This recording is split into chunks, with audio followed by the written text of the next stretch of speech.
कोटद्वार से बड़ी खबर आ रही है, जहां पर आज कालागढ़ में सिंचाई विभाग की कॉलोनियों में 96 घरों पर बुलडोजर चलाने की कार्रवाई जारी रही है और इसकी तैयारी लगातार की जा रही है। आज मकानों पर बुलडोजर चलाया जाएगा, जिसको लेकर मौके पर पुलिस प्रशासन की टीम कालागढ़ में तैनात है। आपको बता दें कि कालागढ़ की सिंचाई विभाग की कॉलोनियों में अवैध रूप से बसे हुए लोगों से घरों को खाली कराया गया है और हाईकोर्ट के आदेश के बाद 96 घरों को तोड़ने के लिए बुलडोजर चलाया जाएगा। तो हाईकोर्ट ने आदेश दिए हैं, जिसके बाद आज ये कार्रवाई की जाएगी। 96 घरों पर बुलडोजर चलेगा।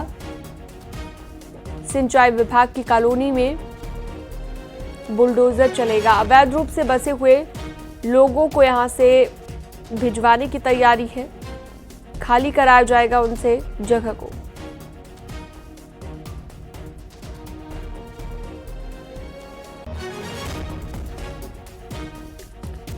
अनुपम भारद्वाज हमारे साथ लाइव जुड़ चुके हैं कोटद्वार से। ज्यादा जानकारी के लिए अनुपम, कितने बजे से आज ये कार्रवाई होगी और क्या जानकारी?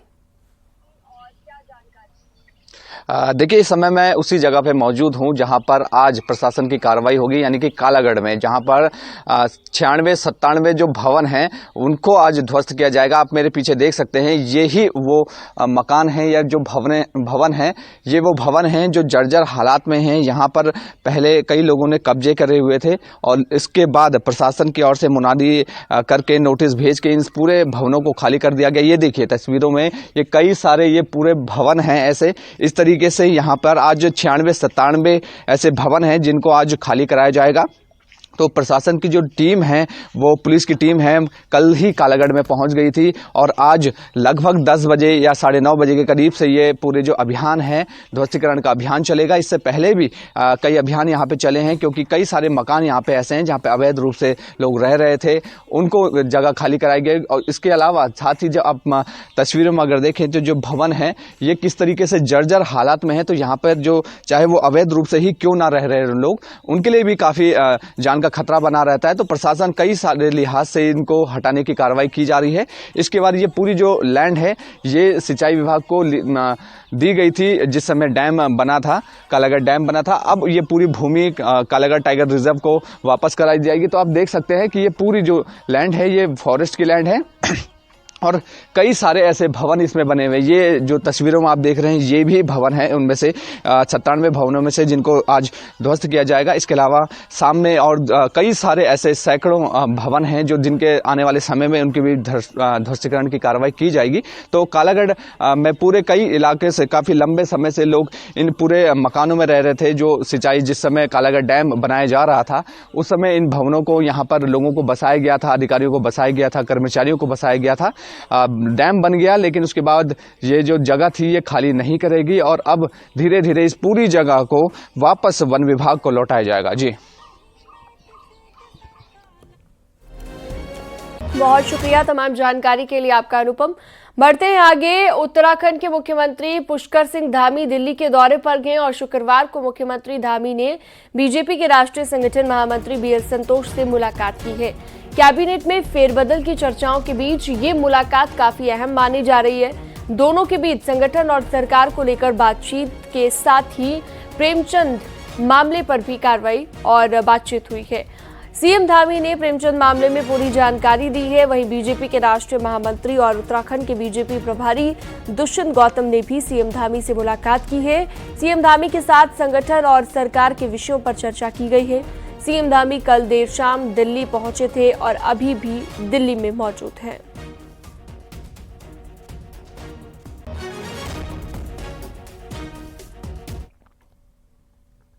उत्तराखंड के धामी कैबिनेट में खाली पड़ी सीटों पर जल्द ही मंत्रियों की ताजपोशी होने जा रही है। इस पूरी कवायद को 2027 के विधानसभा चुनाव से जोड़कर देखा जा रहा है। जल्द ही बीजेपी संगठन और सरकार नए क्लेवर में दिखाई देंगे। ये रिपोर्ट देखिए।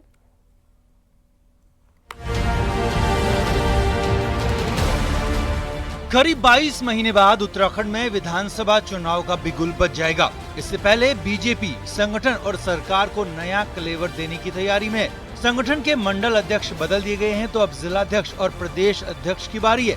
इसी के तहत कैबिनेट विस्तार कर सरकार को भी नया लुक देने की तैयारी हो चुकी है। सूत्रों की माने तो जल्दी कैबिनेट में खाली पड़ी 4 सीटों को भरा जा सकता है। सीएम धामी के दिल्ली दौरे को इसी से जोड़कर देखा जा रहा है।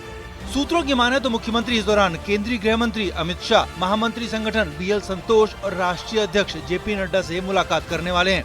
लेकिन फिलहाल गृह मंत्री और राष्ट्रीय अध्यक्ष के दिल्ली से बाहर होने के कारण उनका इंतजार किया जा रहा है, जबकि बीजेपी के प्रदेश अध्यक्ष कैबिनेट विस्तार की पुष्टि करते हुए कहते हैं कि अनुकूल वक्त है जब कैबिनेट एक्सपेंशन हो सकता है। संगठन द्वारा माननीय मुख्यमंत्री से चर्चा की है, इस समय एक अनुकूल समय है, क्योंकि अब फिलहाल तो पंचायत चुनाव में विलंब समय है, इससे पहले कैबिनेट का विस्तार हो जाए। और मुझे पूरा विश्वास है कि माननीय मुख्यमंत्री जी अपने हमारे नेतृत्व से वार्ता करने के बाद बहुत जल्दी कैबिनेट का विस्तार उत्तराखंड में हो जाएगा। सर, मुख्यमंत्री दिल्ली में नेताओं से इस संबंध में बातचीत होने वाली है? नहीं, मुख्यमंत्री जब भी केंद्र में अपने नेतृत्व से मिलते हैं और सरकार के मंत्रियों से मिलते हैं तो उत्तराखंड के लिए कुछ न कुछ लेकर आते हैं। तो एक प्रकार से इस रूप का दौरा होता है। बाकी संगठन का विस्तार है, मंत्रिमंडल विस्तार है, अनेक और विषय भी होंगे जो मुख्यमंत्री संज्ञान में, उसकी सब चर्चा माननीय मुख्यमंत्री जी नेतृत्व से करेंगे। अब कैबिनेट में कौन आएगा इस सवाल बाद में आएगा। पहला सवाल ये है कि मंत्रिमंडल से बाहर कौन जाएगा।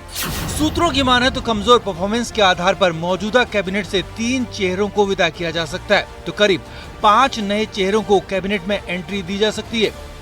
बीजेपी की कोशिश है कि 45 से 60 साल के बीच के नए चेहरों को कैबिनेट में जगह दी जाए। अब सीट भले ही 4 खाली हों, लेकिन दर्जन भर विधायक इन पर नजरें गड़ाए हुए हैं। मेरी कोई दावेदारी नहीं है, न तो मैं कहीं दावा करता हूँ। हाँ, कार्यकर्ता के नाते पार्टी जो जिम्मेदारी देगी वो करेंगे, लेकिन कोई दावा नहीं है। पार्टी जिसको उपयुक्त समझती है उसको जिम्मेदारी सौंपती है। बीजेपी का अगला टारगेट पंचायत चुनाव और उसके बाद 2027 का विधानसभा चुनाव है। लिहाजा नए संगठन और नई कैबिनेट के साथ मैदान में उतरने की तैयारी है।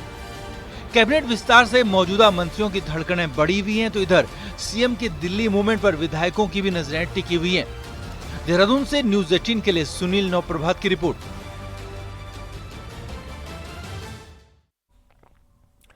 बीजेपी के राष्ट्रीय मीडिया प्रभारी और गढ़वाल सांसद अनिल बलूनी ने प्रेमचंद अग्रवाल के मामले पर बड़ा बयान दिया, जिसके बाद प्रेमचंद पर जल्द ही बड़ी कार्रवाई हो सकती है। कोटद्वार पहुंचे अनिल बलूनी ने पूरे घटनाक्रम को दुर्भाग्यपूर्ण बताया। साथ ही कहा कि राष्ट्रीय मीडिया प्रभारी होने के नाते उनके पास एक फोरम है और जहां पर उन्होंने साफ तौर पर अपनी बात रख दी है। बलूनी ने कहा कि अपने दायित्वों और कर्तव्यों को देखते हुए उन्होंने पार्टी में अपनी राय रखी है।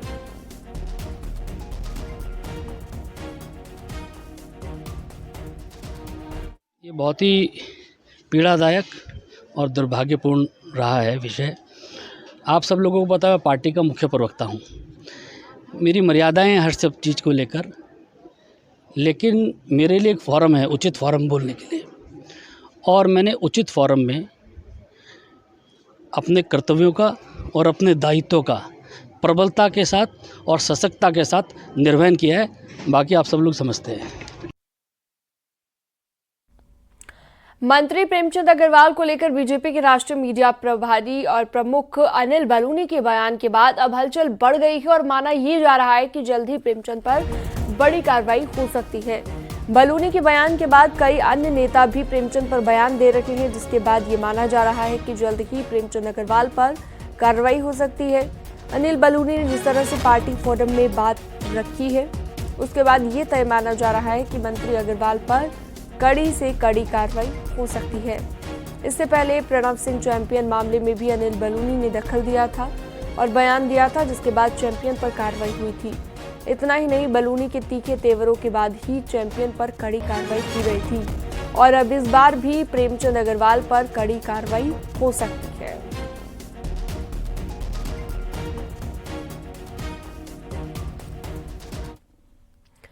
बीजेपी के प्रदेश अध्यक्ष महेंद्र भट्ट अपने बयान के कारण एक बार फिर से ट्रोल हो रहे हैं। गुरुवार को प्रेमचंद अग्रवाल के खिलाफ गैरसैंण में हुई पहाड़ी स्वाभिमान रैली को लेकर पूछे गए एक सवाल के जवाब में महेंद्र भट्ट ने प्रदर्शनकारियों को सड़क छाप नेता कह डाला।